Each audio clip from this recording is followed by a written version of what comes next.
Welcome back once again to GPAT mentor. और आज की वीडियो में हम पढ़ने वाले हैं एंटी माइक्रोबियल्स के बारे में, जिसके अंदर इंक्लूडेड होगा different classes of anti microbial and कुछ इंपॉर्टेंट एंटी माइक्रोबियल एजेंट्स।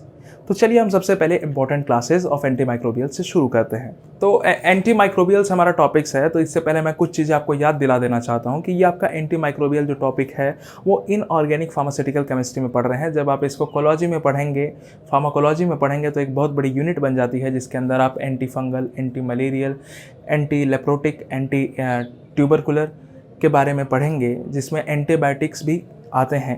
ये जो हमारे हैं ये इनऑर्गेनिक एंटी माइक्रोबियल्स हैं, जिनको यदि हम क्लासिफाई करें इनकी डिफरेंट क्लासेस में, तो हमें पता चलेगा कि हमारे पास 5 ऐसे मेन क्लासेस हैं जिन्हें हमें पढ़ना है। देखिए, इनमें से होता है डिसइंफेक्टेंट। अब डिसइंफेक्टेंट की सबसे खास बात ये होती है कि disinfectant is used on non living things. मतलब यदि आपको फ्लोर वगैरह वाइप करना है, लाइजॉल वगैरह हो गया, इसके एग्जांपल्स आप जानते हैं। तो यदि फ्लोर वगैरह या फिर डोर वगैरह या फिर स्क्रीन्स वगैरह वाइप करनी है तो आप डिसइंफेक्टेंट का यूज़ करते हैं। और जो हमारा एंटीसेप्टिक है ये लिविंग ऑर्गेनिज्म पे यूज़ होता है। मतलब यदि हमारे स्किन पे कहीं कट या वुंड्स वगैरह लगा है तो उसमें इन्फेक्शन ना हो, इसकी वजह से हम एंटीसेप्टिक को यूज़ करते हैं। एंटीसेप्टिक या फिर आप एंटी इन्फेक्टिव, ये दो ऐसे टर्म है। यहाँ देखिए, यहाँ मैंने लिख रखा है एंटी इन्फेक्टिव। ये दो ऐसे टर्म है जो कि लिविंग टिश्यू के ऊपर यूज़ होते हैं और हमारे काम आते हैं, क्योंकि वो जो इन्फेक्शन है उनको बढ़ने से रोकते हैं। इन्फेक्शन ना हो बॉडी में, क्योंकि हमारे पास ऐसे कई बॉडीली फ्लूइड हैं, यदि उनके अंदर इन्फेक्शन हो गया तो वो हमारे लिए फेटल्स भी हो सकते हैं। डिफरेंट रिएक्शन हो सकते हैं हमारी बॉडी के साथ, तो इस वजह से एंटीसेप्टिक जरूरी है। इसके बाद बैक्टीरियोस्टैटिक एंड बैक्टीरियोसाइडल, ये दो बहुत इंपॉर्टेंट टर्म है। अब देखिए, बैक्टीरियोसाइडल क्या होता है कि bacteriocidal kills bacteria and bacteriostatic stop the growth of bacteria. ये दो इंपॉर्टेंट ऐसी क्लासेस हैं जो सिर्फ एक पर्टिकुलर बैक्टीरिया के बारे में ही हम बात कर रहे हैं। यहाँ पे हम सारे माइक्रो ऑर्गेनिजम्स की नहीं बात कर रहे हैं। वहीं यदि हम सारे ऑर्गेनिजम्स की बात करने लगे, सारे माइक्रोब्स के बारे में, तो फिर भी कुछ चीज़ें छूट जाएंगी। लेकिन हम एक टर्म यूज़ करेंगे, जर्मीसाइड्स। तो जर्मीसाइड्स क्या होते हैं? जर्म्स वगैरह जो हमारे बॉडी के आउटर सर्फेस पे, तो उनको किल करने के लिए हम जर्मीसाइड्स वगैरह का यूज़ करते हैं। तो इस तरीके से हमारा बैक्टीरियोस्टैटिक, बैक्टीरियोसाइडल, जर्मीसाइडल, एंटीसेप्टिक और डिसइंफेक्टेंट, ये ऐसे 5 क्लासेस हैं जिन्हें आपको जानना बहुत ज़रूरी है।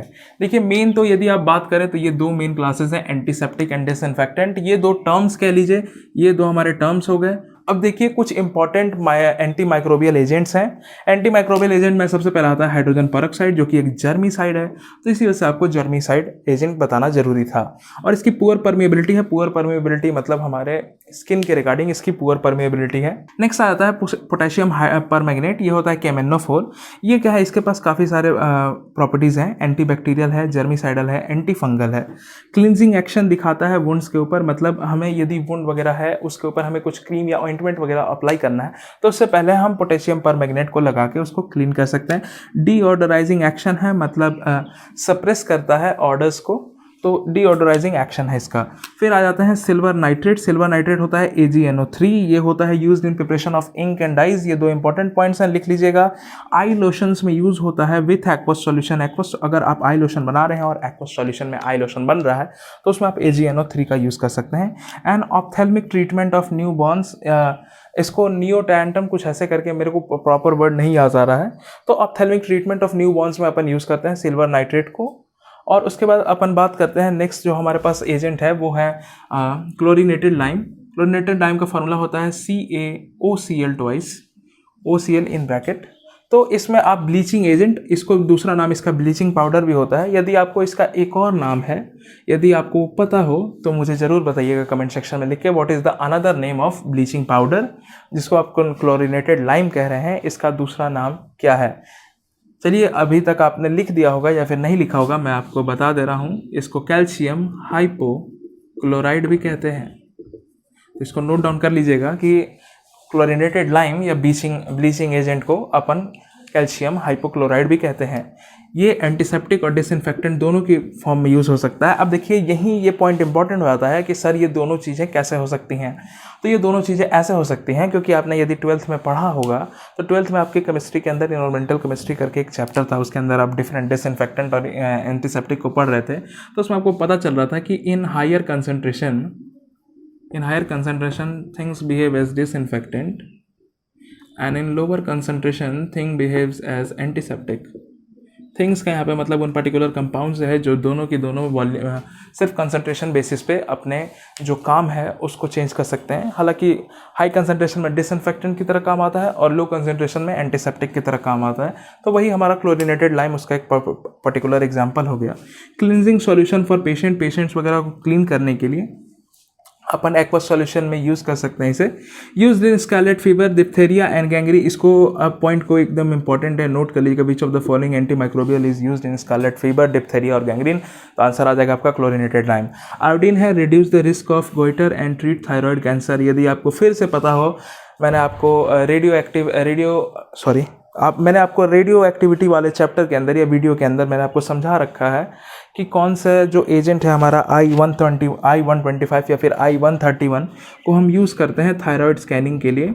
तो ये सारी चीज़ें अगर आपने अभी तक उस वीडियो को नहीं देखा है तो उस वीडियो को जाकर ज़रूर देख लें। और उसके बाद अपन बात कर रहे हैं अमोनिएटेड मरकरी में, जिसका फॉर्मूला होता है NH4HgCl। मरकरी का जो सिंबल है वो Hg होता है। तो कहीं आपको नहीं पता हो तो मैं बता देता हूँ, वैसे आपको पता ही होगा। तो मैं आपको बता रहा था कि ये एंटी इन्फेक्टिव है।